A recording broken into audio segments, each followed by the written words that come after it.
What's going on, guys? It's Greg here, aka NYPrepper. It is Saturday, December 6th, 2025, and I have some breaking news to share with you guys. Right now, it is 16:27 Eastern Time here in the United States, and we have some major breaking news coming in from Eastern Europe and from Latin America. So, we have some very concerning news coming out of Chernobyl. So, according to the International Atomic Energy Agency, the containment dome over Chernobyl sustained significant damage due to a Russian drone attack in February of this year.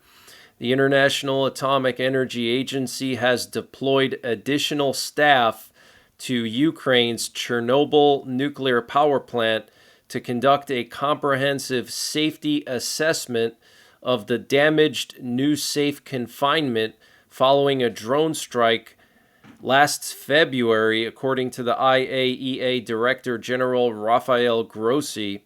The new safe confinement, completed in 2016, is a protective structure built to enclose the remains of Unit 4 that was destroyed in the 1986 accident. While February's drone strike did not lead to any release of radioactive material, it caused significant structural damage affecting the new safe confinement's designed confinement function and projected lifespan. During the mission, the IAEA team will review the measures currently in place to mitigate risks and discuss the plant's plans to restore the new safe confinement's functionality and address any potential nuclear safety concerns. So that is very, very serious news. And earlier this afternoon, we had a B-52 nuclear bomber airborne over Louisiana and Arkansas, and it got aerially refueled by a KC-135 Stratotanker. Very unusual to see a B-52 airborne on a Saturday afternoon.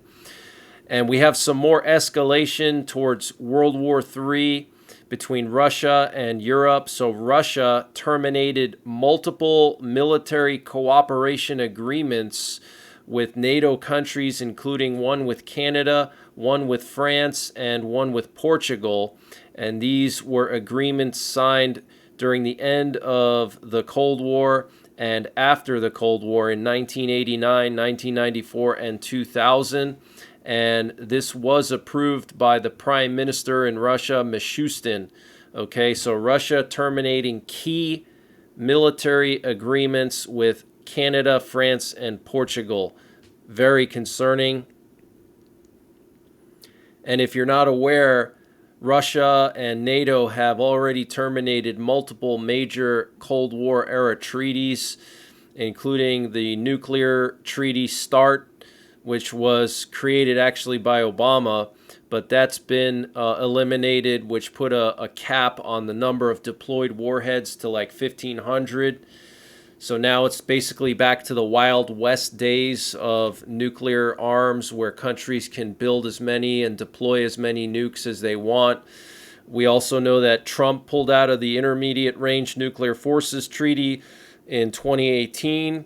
The Conventional Forces Europe Treaty has been canceled, which allows now NATO and Russia to mass large numbers of conventional forces on each other's borders.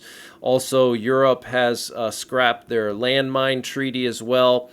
And I think also Russia was pulling out of the nuclear test ban treaty, or they might have already done that. So this is very, very concerning. And Europe is continuing to prepare for World War III. Lithuania will expand compulsory military service through the rest of the year and into next year, drafting about 5,000 citizens.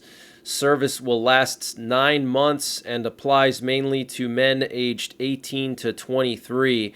So 5,000 doesn't sound like a lot, but Lithuania's active duty military is only like 40,000.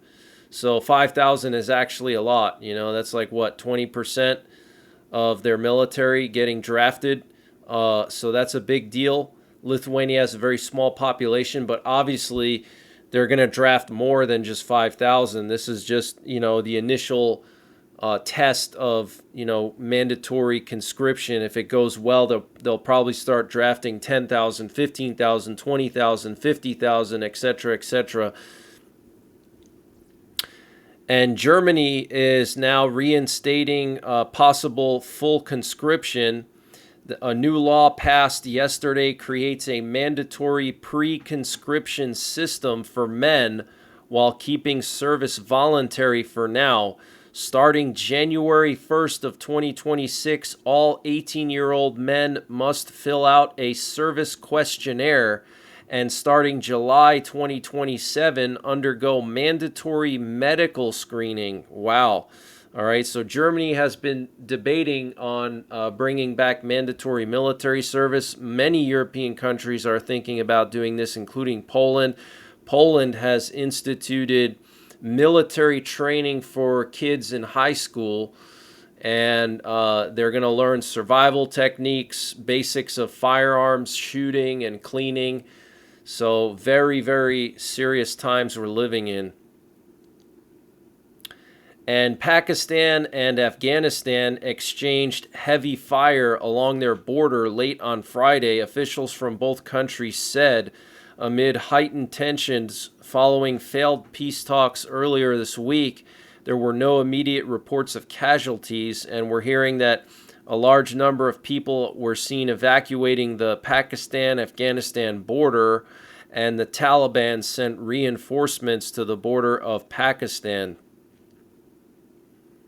And Marjorie Taylor Greene told 60 Minutes that President Trump was furious that she supported releasing the Epstein files. Apparently, he said that it was going to hurt people.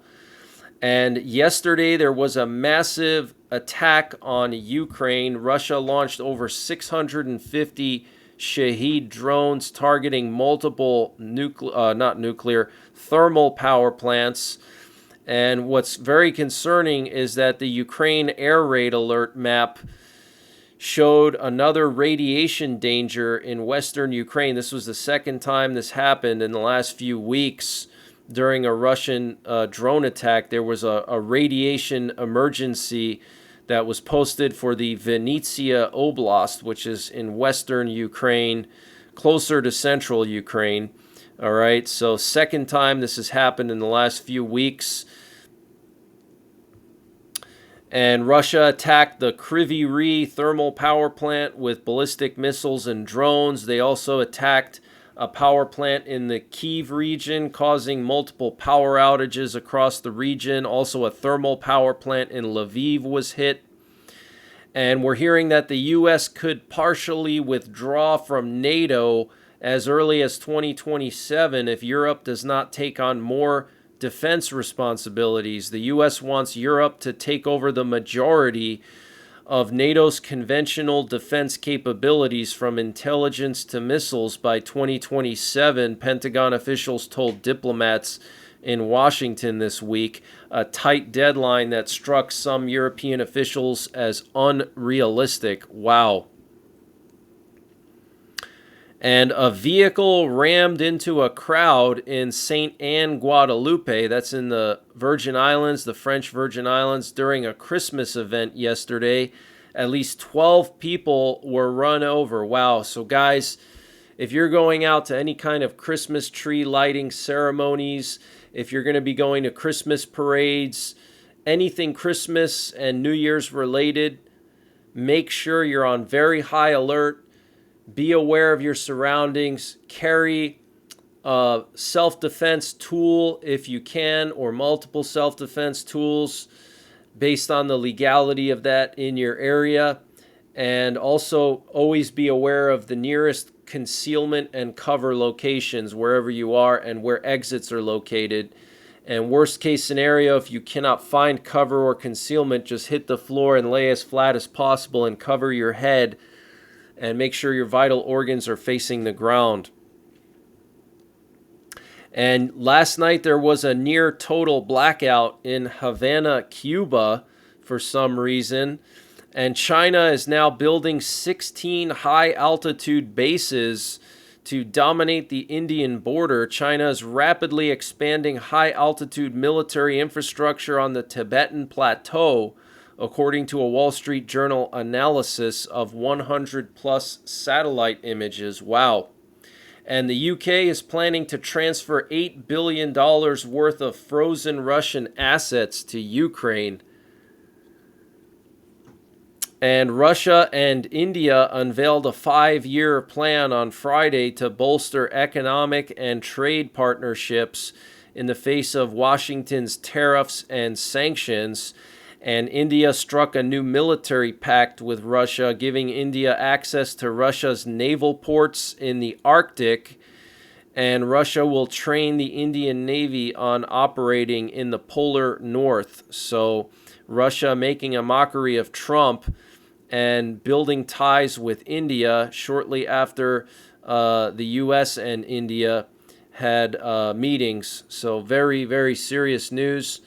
But that's the latest breaking news that I have. I might be back later on tonight with more breaking news. And until the next time, take care, God bless, and don't forget the 3 Ps. Prepare, practice, and persevere. And this update was sponsored by EMP Shield. Guys, EMP Shield has created a special discount just for you, the listeners of the NYPrepper channel. If you go to empshield.com and use the promo code NYPrepper, you can get 15% off your entire order.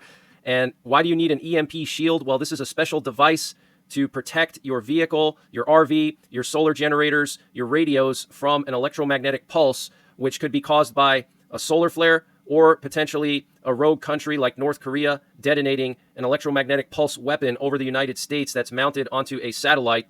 So protect your vehicles, protect your RV, protect your radios, protect your generators with an EMP Shield. Use my promo code NYPrepper to get 15% off. Installation is super simple. This is a veteran-owned business, 100% American-made, and the EMP Shields have been tested by the military, okay? And free shipping is included to the entire continental United States. And the link and the promo code are in the description below this video.